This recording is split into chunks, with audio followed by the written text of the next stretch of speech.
In the 1970s and 80s, Sweden experimented with an idea that terrified big business. What if workers slowly became owners in the companies they worked for? The man behind it? Prime Minister Olof Palme. It's a question many societies run into. Do you change the system peacefully, or do you wait for it to break? Here's an analogy to illustrate the point. A pyramid is one of the most solid structures out there, though it has gotten a bad name from association with pyramid schemes. Okay.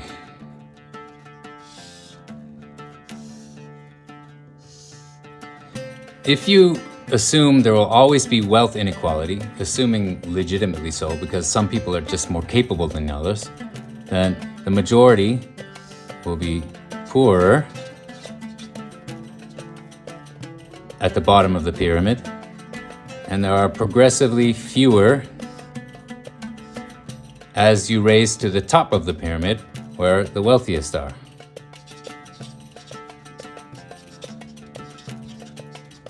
The structure would be strong if shaped like this. Imagine putting pressure here, from on top, from here. It's a solid structure. Now, what if that pyramid starts to look like this?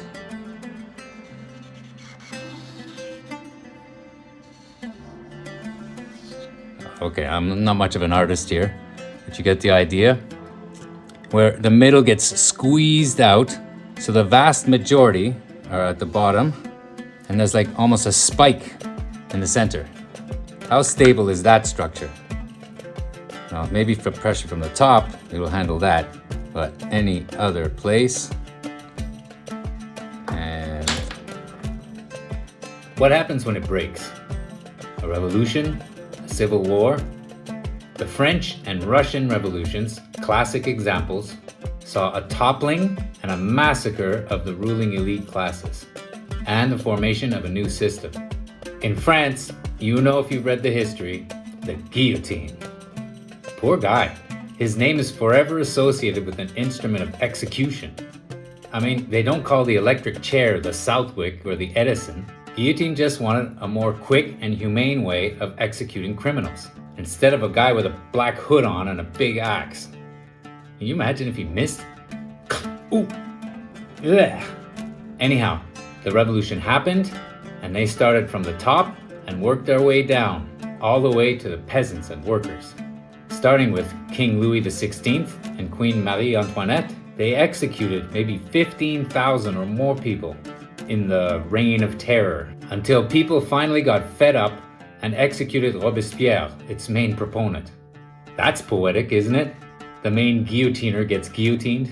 Then they got Napoleon, but that's another story. Then you have the Russians, who lived under an absolute monarch, the Romanov Tsar. They chose to fight the best army in the world at the time, the Germans, in World War I. That was an absolute disaster for them. And the Tsar and the aristocratic generals just kept throwing the poor into the fight. And millions were slaughtered or wounded or captured. People got fed up. It took a couple of tries, but they had a revolution and then a huge civil war where millions more were killed, both soldiers and huge numbers of civilians. The Bolsheviks massacred the Romanovs, the Tsar and Tsarina, and all their children, including the young Tsarevich. And then they massacred hundreds of thousands of class enemies, the aristocracy or bourgeoisie, the kulaks or rich farmers. They got Lenin, and then they got Stalin, probably the most successful gangster in all history. Maybe Genghis Khan. Then they lost more than anyone else in World War II, even more than China. Almost 27 million people. Man, Russians have a rough history. Makes tough people though. Speaking of China, they also had their revolution and civil war. And Cuba, and more recently the Iranian Revolution, look them up. All had massive wealth inequality and corruption, and all had violent revolutions or civil wars or both. And a lot of the time, you end up with a cult of personality leader. Stalin and Lenin, Napoleon, Hitler, Castro, Mao. How does Trump fit in there? He's got kind of a cult of personality. By the way, if I had to choose one from that list, it probably would be Castro. So, is there a way to solve the problem without such violence? Now, who was Olof Palme? I heard about him in a couple of podcasts, and then I listened to him speak. It was fascinating. I heard a tough, eloquent, principled, and perceptive man with a great analytical mind. I knew nothing about him, so I decided I need to find out about him. He was born in 1927 into an upper middle class Stockholm family. He studied in the United States at Kenyon College, then earned a law degree at Stockholm University. While in the US, he saw American inequality firsthand. Remember, this is the late 1940s. He joined the Swedish Social Democrats, a political party, in the early 1950s, then became Prime Minister Tage Erlander's, I think that's how you pronounce it, personal secretary in 1953, entered Parliament in 1958, and became Prime Minister in 1969. He served as Sweden's Prime Minister from 1969 to 76, and again from 1982 until his assassination in 1986. Palme's politics were classic social democracy. Full employment, strong unions, and universal welfare, combined with a mostly private economy. In international affairs, Palme wasn't neutral as some people may imagine. Sweden was militarily non-aligned in the American or Soviet blocs, but Palme was outspoken.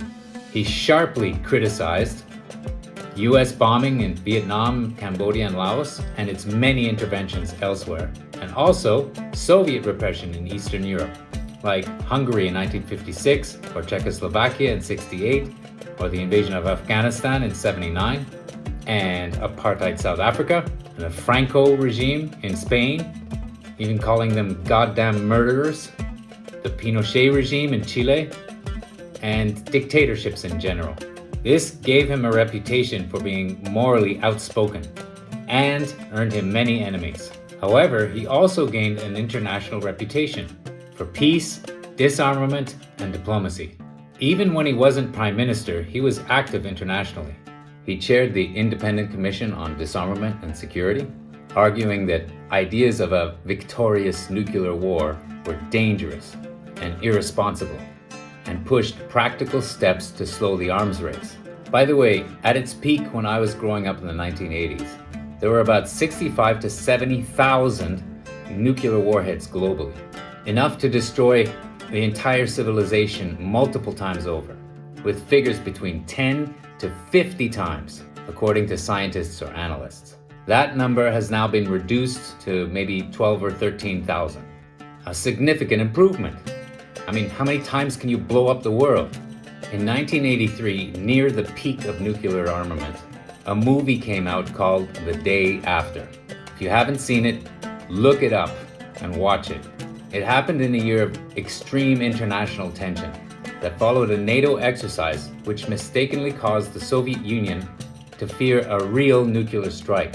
It was watched by over 100 million Americans and was so terrifying that it significantly influenced public opinion, including even President Ronald Reagan, a hawkish president. I mean, some people used to call him Ronald Reagans instead of Reagan. Even he changed his policy as a result. Now, fair warning, it's supremely depressing. I remember seeing it as a teenager when it came out. Other than reading George Orwell's 1984, very few things affected me so viscerally as a young man. By the way, there was a British movie made not long after called Threads that is even more depressing, if that's even possible. And a few other ones, all talking about nuclear war and its after effects, such as Countdown to Looking Glass or By Dawn's Early Light. There are others. Now, those were movies. What about reality? The world came very close to nuclear disaster in a famous incident in the 1960s, the Cuban Missile Crisis. If you don't know about it, look it up.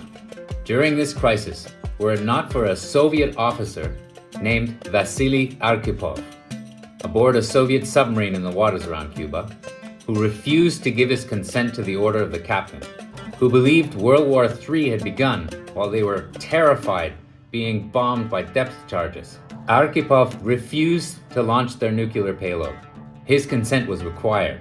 He may have single-handedly saved the world from nuclear annihilation. He insisted that they verify, persuading the captain to surface the submarine instead. On behalf of the whole human race, thank you, Vasily Arkhipov. Unlike the David Bowie song, The Man Who Sold the World, he may very well be the man who saved the world.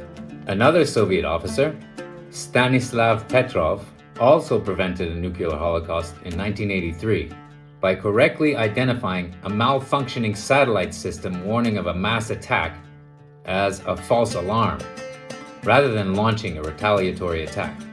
And on the American side, there were false alarm incidents in 1979 and 1980, where NORAD computers, that's North American Aerospace Defense Command, reported massive Soviet attacks, which were later found to be caused by a training tape. A technician mistakenly inserted a test tape into the computer that displayed a massive Soviet attack. That happened in 1979. And a faulty chip, a 46-cent computer chip, failed, causing NORAD systems to display that the United States was under attack. This happened in 1980. In both cases, missiles and bombers were prepared before the errors were discovered. Luckily, they were pulled back. In the current war in the Middle East, there are people flippantly talking about maybe using a tactical nuke, or saying that countries should get nukes to protect themselves against nuclear-armed bullies like the United States or Israel. And if this country gets one, then that one will have to, and if that one gets one, then another one will have to. Or saying that countries need to start spending more on arms, instead of on social programs and infrastructure, healthcare, education, development. Seriously? Don't they remember what happened before World War I? An out-of-control arms race led to the worst war and slaughter in human history up to that point. And then a worldwide epidemic called the Spanish flu, probably exasperated by all the movement of people during the war, which killed even more people than the war did, followed by the Great Depression, followed by World War II, the worst and most destructive war in human history. Most people who lived through that time are dead now. Maybe people living now need to remember, because it seems like many have forgotten, especially some in leadership positions. The only ones who gain in a war are the military-industrial complex and the banks, and maybe now big tech. Okay, enough about that. Back to Palme. Palme also served as a United Nations envoy, trying to mediate in the Iran-Iraq war, a terrible war that lasted 8 years. This happened between his two periods as Prime Minister. He was a tireless proponent for peace in the world. He was also a significant promoter of ecological protection, even being the first world leader to use the term ecocide to describe the destruction of the environment, and urged the world to adopt a common vision for environmental cooperation back in the early 70s. All right, that's a bit about Palme. Now, the main thing I wanted to talk about, Sweden's economic democracy and worker ownership, the wage earner funds, a radical form of profit sharing. So what was Sweden's system like before the funds? Sweden already had strong unions, collective bargaining, high taxes, and a welfare state. But there was still a core issue. Companies were becoming more profitable, ownership was concentrating, and workers were still just wage earners. So the split between rich and poor was growing. Now this is an even more serious issue and source of tension around the world these days. What was his solution? The wage earner funds. Here's a very simplified version of the principle of it. Instead of just taxing companies every year, the proposal was this. Large companies would be required to transfer a small share of their profits into worker-controlled funds. Those funds would buy shares in the companies. Also, with returns from this, contributing to pension funds.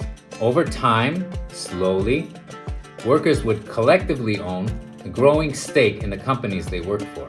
So to clarify, not immediate takeover, not government ownership, not confiscation, gradual ownership shift. Imagine if every year, instead of profits going only to shareholders, a small slice quietly went into a worker investment account that bought company shares. After 20 or 30 years, workers might own a significant part of the company instead of just rich investors. Supporters saw this as a peaceful method to reduce wealth concentration and give workers a stake. Opponents saw it as creeping socialism, a structural shift of ownership and power. Business leaders feared loss of control, dilution of ownership, and a long-term shift of power toward the unions. They saw it as a step toward collective ownership. Swedish business organized it heavily. Massive protests followed. The backlash wasn't subtle. In October 1983, Swedish employers staged one of the biggest demonstrations in Swedish history. Research estimates that between 75 and 100,000 people marched against the wage earner funds. And the opposition wasn't only street protests. Research on the period describes a broader ideological campaign for lower taxes, public sector cuts, and market reforms, an argument that gained traction in the mid-1980s. I guess this was in the air, or in the political climate at the time. This was the era of Thatcherism and Reaganomics. Trickle-down economics, remember that? For the ones who were alive at the time, trickle-down economics. It sounds like pissing on the poor to me. So what actually happened with the program? A watered-down version passed in 1983. It was much weaker than the original proposals. After political shifts in the early 1990s, it was dismantled. Sweden did not become socialist through it. It did not transform into worker control. But it remains one of the boldest attempts at non-violent structural wealth redistribution. And now his assassination. I won't spend too much time on his assassination, as most of the content I've seen out there is specifically about this point, and that's not the focus of this video. It's kind of like Sweden's JFK assassination. You can look it up. Just search for Olof Palme and you'll find it. It happened in 1986. He was shot while walking home from the cinema. The case is still officially unresolved, despite multiple investigations over time. The last one closed in 2020. Just like the JFK investigations in the US, there are many theories. He had enemies in many places. There were suspects from individuals who were against his policies, such as the main suspect, Stig Engström, I think that's right, who took his own life in the year 2000, to government-sponsored spooks from other countries, to non-state actors, etc. Maybe we'll never know who actually did it, just like with JFK. Suffice it to say, after he was gone, the program was dismantled and politics in Sweden took a different direction. Today, wealth inequality is rising in many places in the world, in some cases to absurd levels. For example, in America, just the top 3 richest people own more wealth than the bottom 50%. The top 1% own more wealth than the bottom 90%, while the top tier have seen massive increases in wealth. 40% have no savings at all, and about 20% have zero or negative net worth. Most debates focus on taxation. Of course, there's a problem here. Middle class and even poor people have to pay taxes. How is it that billionaires don't? If they need money to buy a house or something, they don't cash their stocks and so have to pay taxes. They get a loan. What's your collateral? My stocks. Ooh, you have a lot of stocks. Here you go. When it comes time to pay the loan with interest, they get another loan the same way. No taxes. How about plugging that loophole for a start? But Palme and his allies tried something different. Change ownership structure gradually, without revolution. Could systems like that reduce inequality peacefully? Or will they always provoke resistance? Can that resistance be overcome? What do you think we can do? Let me know in the comments. Who knows? Maybe AI and robotics will make all of this irrelevant. If you enjoyed this video, please hit like and subscribe, and I'll see you in the next one.